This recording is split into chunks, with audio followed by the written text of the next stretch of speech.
warahmatullahi wabarakatuh. Salam sehat buat kalian semua dimanapun berada.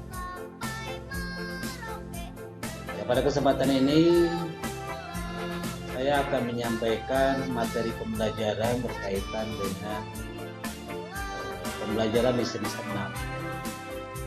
Baik, sebelum dimulai pembelajaran, marilah kita berdoa dulu di dalam hati masing-masing. Mudah-mudahan dengan video ini kalian bisa mengikuti pembelajaran dan melaksanakan atau mengerjakan tugas dengan sebaik-baiknya.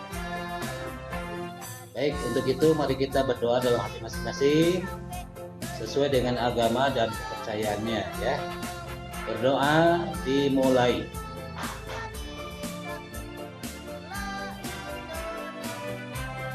Ya, selesai. Ya, baik, untuk video pembelajaran yang pertama ini alhamdulillah bisa terselesaikan, ya.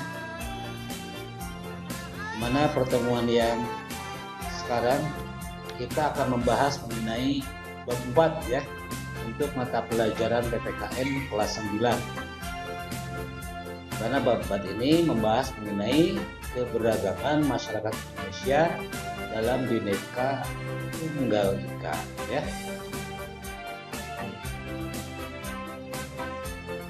Beberapa hal yang akan kita bahas pada bab ini,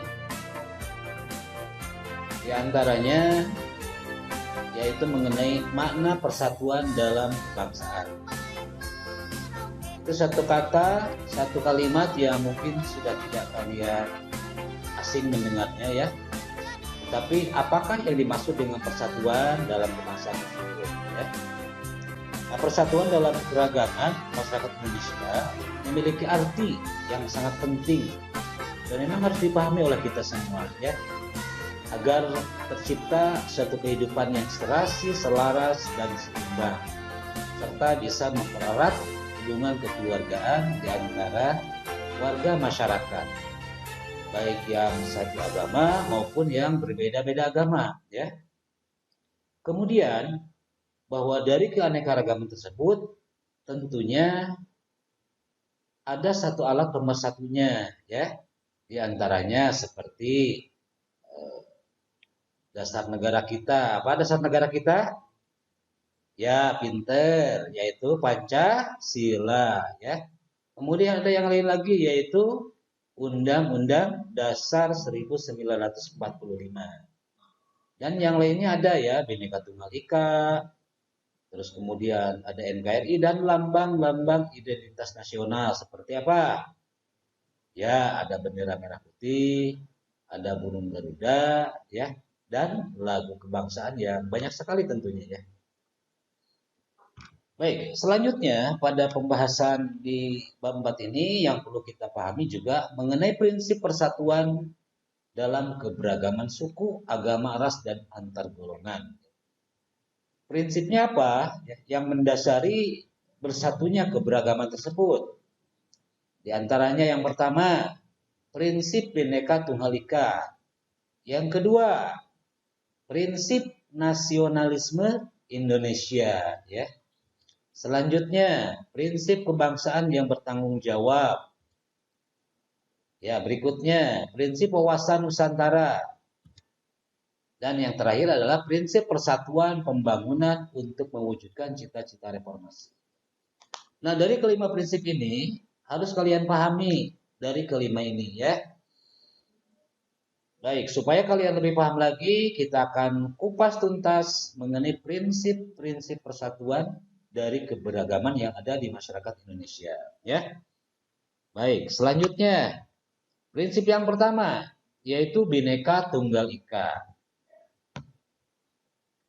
Saya yakin kalian sudah paham bahwa Bhinneka Tunggal Ika ini adalah berbeda-beda suku, bangsa, agama, ras, dan lain sebagainya, tetapi tetap satu, yaitu semuanya adalah, ya, bangsa Indonesia, ya. Jadi itu prinsip yang pertama.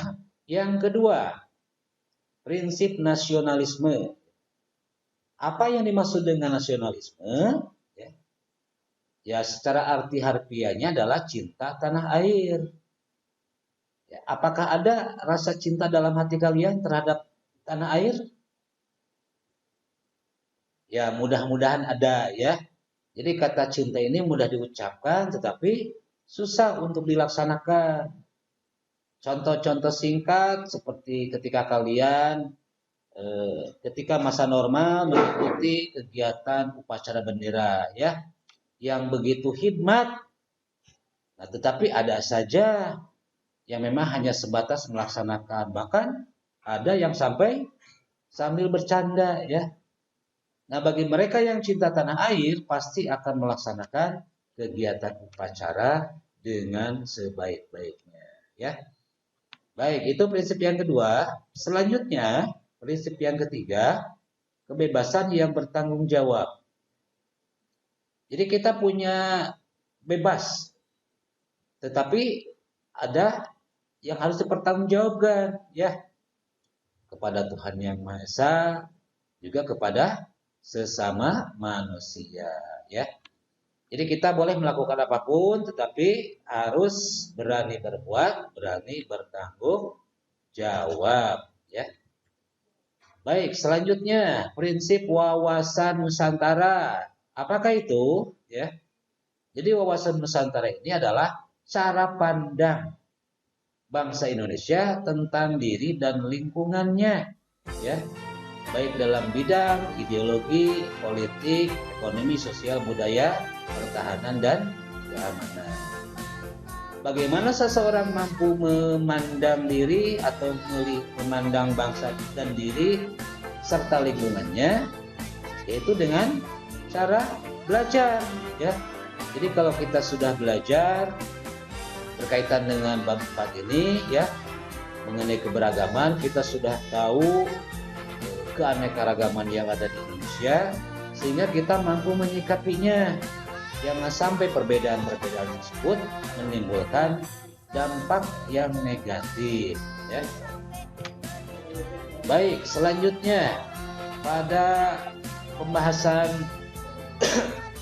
prinsip berikutnya adalah prinsip persatuan pembangunan untuk mewujudkan cita-cita reformasi. Apakah cita-cita bangsa Indonesia ya? Kalian tahu? Ya, mudah-mudahan tahu ya. Karena kalau tidak tahu bagaimana kita turut serta berpartisipasi untuk mewujudkan cita-cita bangsa ya.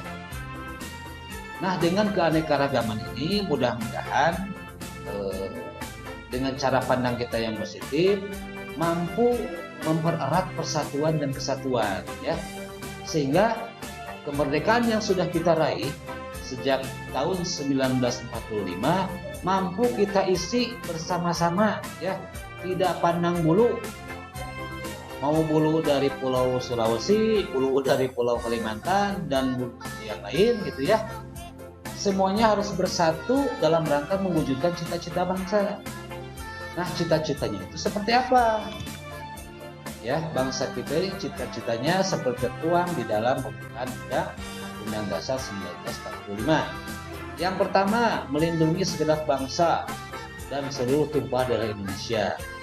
Selanjutnya, memajukan kesejahteraan umum, mencerdaskan kehidupan bangsa, dan ikut serta melaksanakan ketertiban dunia. Nah, jadi apa yang kita lakukan semuanya harus mengacu ya, mengisi kemerdekaan untuk mencapai keempat tujuan itu ya. Nah, sekarang kita sudah tahu tinggal bagaimana kita mengisi kemerdekaan ya dengan sebaik-baiknya. Kalau kalian sebagai pelajar otomatis belajar dengan baik ya. Jangan bolos. Walaupun sekarang di masa pandemi ya, belajar di rumah, tetap tugas yang sudah diberikan oleh Bapak dan Ibu guru harus diselesaikan tepat waktu ya. Kalau memang kita betul-betul paham dan mau untuk mengisi kemerdekaan sesuai dengan tujuan nasional. Coba kalian lihat di yang ketiga, mencerdaskan kehidupan bangsa. Nah, kalau kalian tidak belajar, bagaimana mau cerdas? Ya, seperti itu. Baik, untuk pembahasan di bab 4 ini selanjutnya adalah mengenai bentuk keberagaman masyarakat Indonesia meliputi suku, bangsa, adat istiadat, dan agama. Ya. Ini sangat banyak sekali kalau dibahas kita preteli, tapi Bapak di sini akan menyampaikan inti materi dari bentuk keberagamannya. Banyak di negara kita, mulai dari perbedaan agama, perbedaan tempat ibadah, perbedaan suku, ya, terus adat istiadat, budaya, bahkan bahasa juga banyak sekali. Nah, nanti ke depannya silakan kalian mencoba lebih belajar, ya, lebih belajar lagi untuk mengetahui, misalkan adat istiadat di daerah Jawa Barat apa, ya, di daerah Minang apa, agama yang ada di Indonesia apa saja, ya. Bapak yakin kalian itu sudah pada tahu. Nah, tinggal kita dikembangkan lagi, ya. Sukunya, suku bangsanya ada apa saja. Silakan nanti kalian ditambah wawasannya, ya. Kalau kalian yang suka atau bisa online, bisa mencari, ya, searching. Kalau yang tidak bisa, berarti kalian bisa manual saja. Perpustakaan di sekolah kalian pasti selalu open, ya. Silakan di situ banyak sekali media untuk menggali ilmu. Ya. Baik, anak-anak sekalian, ada beberapa di daerah wilayah Indonesia yang memiliki sistem kekerabatan yang masih kuat dianut oleh masyarakat, yaitu sistem kekerabatan yang pertama yang disebut dengan parental. Parental ini menarik garis keturunan dari kedua belah pihak, yaitu ayah dan ibu. Ya, maksudnya adalah kedudukan laki-laki dan perempuan sama, ya, seperti halnya di daerah Aceh dan Jawa Barat. Selanjutnya ada sistem kekerabatan patrilineal, yaitu menarik garis keturunan dari bapak. Ya. Jadi kedudukan laki-laki, ya, itu lebih tinggi dibanding dengan perempuan. Walaupun di negara kita berbicara hak dan kewajiban semuanya adalah sama.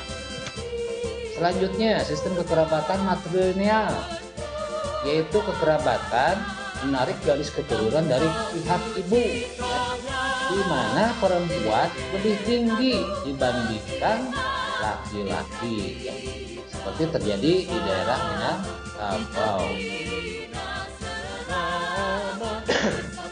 Ya, dari keberagaman masyarakat yang ada di Indonesia berkaitan dengan suku, budaya, agama, dan keyakinan, ras, serta golongan, ini sangat rentan terjadi permasalahan, ya. Dan ini tentunya harus bisa dicegah dengan sebaik-baiknya. Salah satunya adalah dengan rasa nasionalisme, ya. Kita harus mencintai segala sesuatu yang ada di bangsa kita. Selanjutnya, dari keberagaman ini memiliki dampak positif terciptanya integrasi nasional. Nah, integrasi nasional ini adalah semakin mempererat persatuan dan kesatuan. Walaupun pada kenyataannya terkadang, gitu ya, karena perbedaan pendapat, isu itu suka menjadi atau menimbulkan permasalahan. Nah, bagi orang yang paham, perbedaan pendapat itu adalah satu anugerah, ya, yang sampai menimbulkan perpecahan, apalagi perselisihan, ya. Karena yang rugi siapa? Ya, yang berselisih. Selanjutnya, menjadi sarana untuk memajukan pergaulan antar suku. Jadi kita semakin banyak belajar, semakin kita tahu bahwa negara kita itu sangat kaya keragaman sukunya, agama, budaya, ya. Jadi kita menjadi tahu, begitulah realita yang ada di bangsa kita. Selanjutnya memperkaya hasanah budaya bangsa.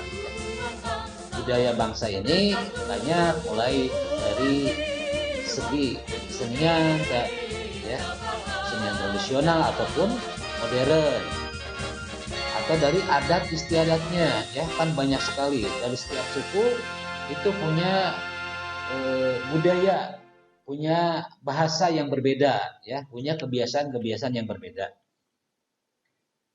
Ya, jadi dari keanekaragaman ini ada hal yang bersifat positif, akan tetapi ada juga hal yang negatif. Misalnya terjadinya konflik, ya, pertentangan di dalam lingkungan masyarakat.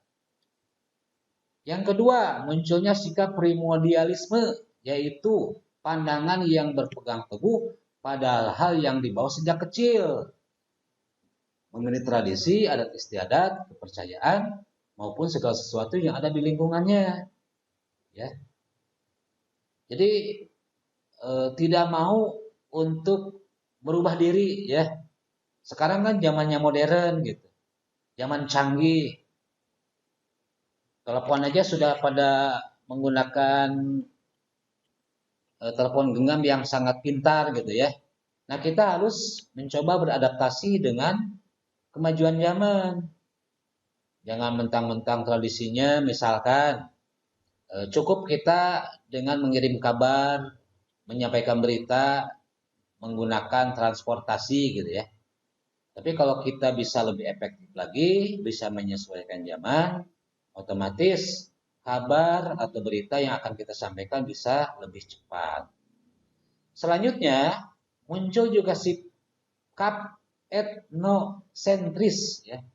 Itu bahwa menganggap bahwa sukunya, suku bangsanya lebih unggul dibanding suku yang lainnya.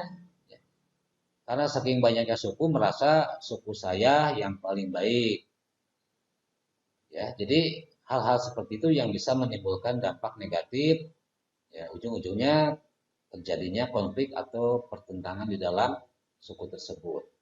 Selanjutnya ada juga yang negatif itu fanatisme, ya, yang berpegang teguh secara berlebihan terhadap keyakinan sendiri dan menganggap bahwa keyakinan yang lain itu salah, ya. Kita tidak boleh seperti itu.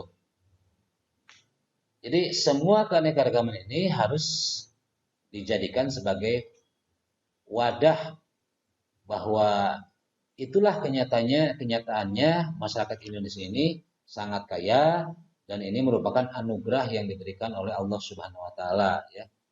Jadi kalau kita tidak suka terhadap keanekaragaman, berarti sama saja bahwa kita tidak mensyukuri apa yang sudah diberikan oleh Allah, ya. Baik, untuk pembahasan selanjutnya, bentuk-bentuk konflik, ya. Nah, ada konflik antar suku, ya. Kemudian konflik antar agama. Selanjutnya ada konflik antar ras, ya. Nah, yang pasti konflik-konflik ini biasanya begitu karena sifat atau sikap fanatisme, merasa sukunya paling baik dan suku-suku yang lain adalah salah atau jelek. Dan ada konflik antar golongan, ya. Ya seperti yang ada di dalam lingkungan masyarakat, ada partai politik, ya. Atau mungkin kalau di lingkungan pelajar ini suka ada grup-grupan gitu ya. Ini adalah grup A, tidak mau untuk diikuti oleh grup yang lainnya. Pokoknya yang satu pikiran, ya, yang beda pikiran atau beda prinsip tidak diajak. Nah, itu realita dalam kehidupan kita sendiri. Terkadang kita selalu berkelompok dan memisahkan diri, ya. Dan terkadang juga memandang yang lainnya itu jelek atau salah, dan itu tidak boleh.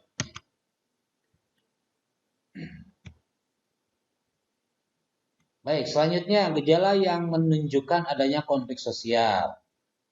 Nah, gejalanya seperti apa? Tidak adanya persamaan pandangan antar kelompok, ya, atau beda paham. Terus, norma sosial tidak berfungsi dengan sebaik-baiknya.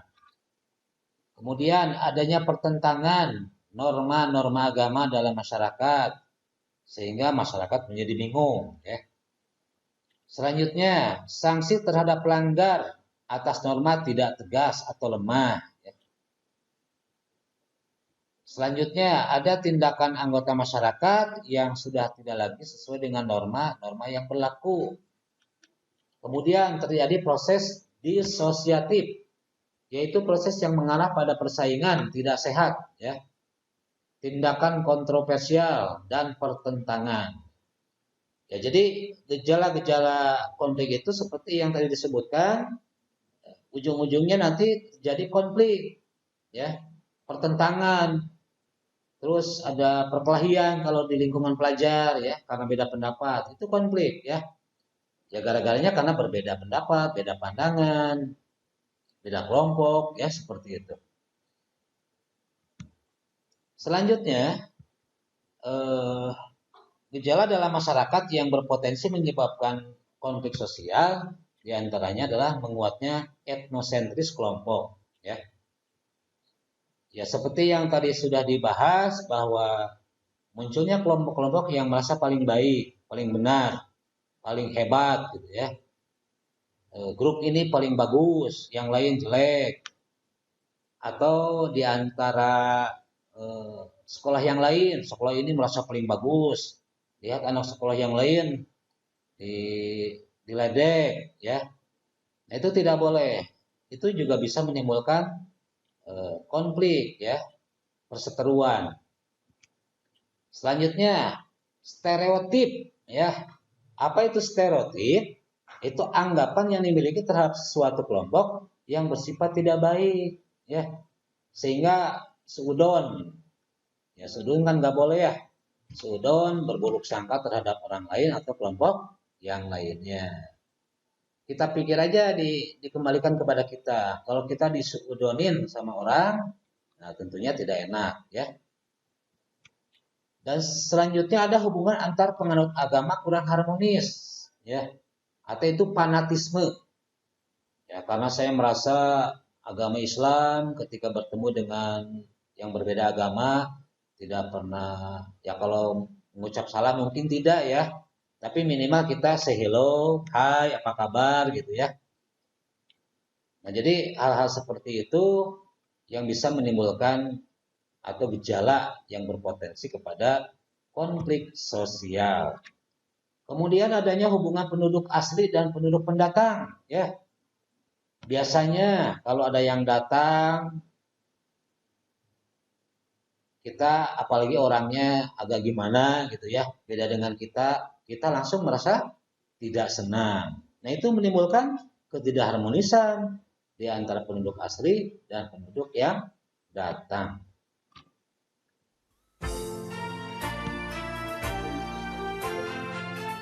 Ya, perlu diketahui juga bahwa dampak negatif dari konflik yang pertama terjadi perpecahan dalam masyarakat, ya. Kerugian harta benda otomatis.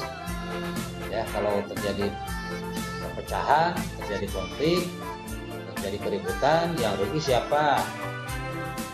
Kita, ya, manusia sendiri. Selanjutnya ada kehancuran nilai-nilai dan norma sosial. Pasti kalau sudah terjadi konflik, maka nilai-nilai dalam kehidupan dan norma diabaikan. Selanjutnya ada perubahan kepribadian, ya. Ya, yang tadinya biasa-biasa karena adanya konflik sehingga terdorong oleh lingkungan, ya. Nah, kalau sudah terdorong oleh lingkungan yang tidak baik, bersifat emosional, ya, ya terjadilah pertentangan, pertempuran, perseteruan, ya.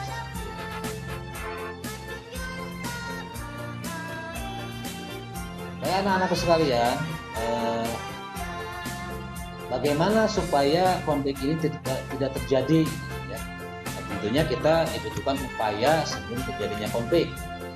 Yang pertama ada yang disebut dengan preventif, ya, yaitu mencegah sebelum terjadi. Ya, hal tersebut dapat dilakukan seperti sikap toleransi, kerjasama, tolong menolong, ya, dan lain sebagainya. Pokoknya berbuat baik terhadap siapapun.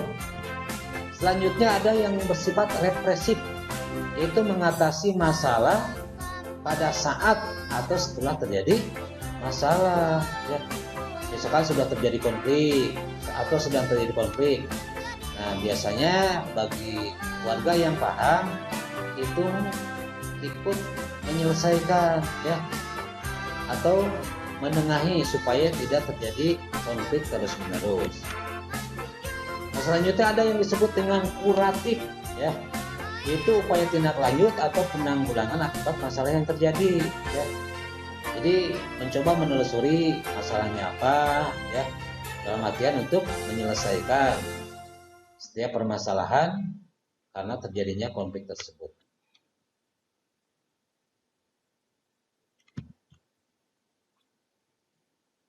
Ya, masalah yang diakibatkan keberagaman di dalam masyarakat atau konflik ya, baik antar suku, agama, antar ras, dan antar golongan. Terus masalah konflik yang terjadi dalam masyarakat yang beragam dapat disebabkan oleh berbagai faktor ya.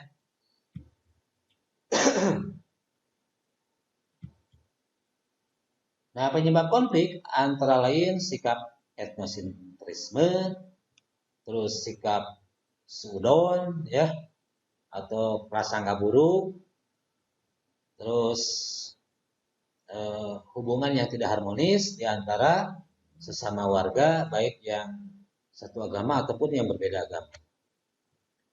Selanjutnya, konflik dalam masyarakat memiliki akibat yang positif maupun yang negatif ya. Akibat negatif dan positif yang terjadi itu bisa menimbulkan perpecahan atau disintegrasi masyarakat, kehancuran nilai-nilai dan norma sosial, sehingga menimbulkan atau kerugian terhadap dirinya, terhadap harta bendanya, ya, bahkan sampai ada yang korban meninggal dunia. Nah, upaya untuk mencegah dan mengatasi masalah akibat keberagaman ini bisa secara preventif, represif maupun kuratif, ya, seperti yang tadi sudah dijelaskan. Baik, untuk pertemuan pada video pembelajaran kali ini di bab 4, mudah-mudahan untuk kalian akan lebih mempermudah untuk mengerjakan latihan-latihan soal atau tugas-tugas yang diberikan oleh guru, terutama mungkin nanti yang bagi anak-anak yang dibimbing oleh saya ya. Bapak harapkan kalian bagi yang bisa online ya, silakan untuk menonton videonya, karena insya Allah nanti untuk latihan-latihan soal Bapak akan ambil sesuai apa yang tersirat dalam video pembelajaran ini ya. Dan jangan lupa, mungkin tidak semua teman kalian mampu atau mau untuk melihat video pembelajaran ini ya. Silakan bisa kalian share kepada teman-teman untuk memudahkan pembelajaran di mata pelajaran PPKN ya. Baik, terima kasih atas perhatiannya. Mudah-mudahan bermanfaat. Wabillahi taufiq wal hidayah.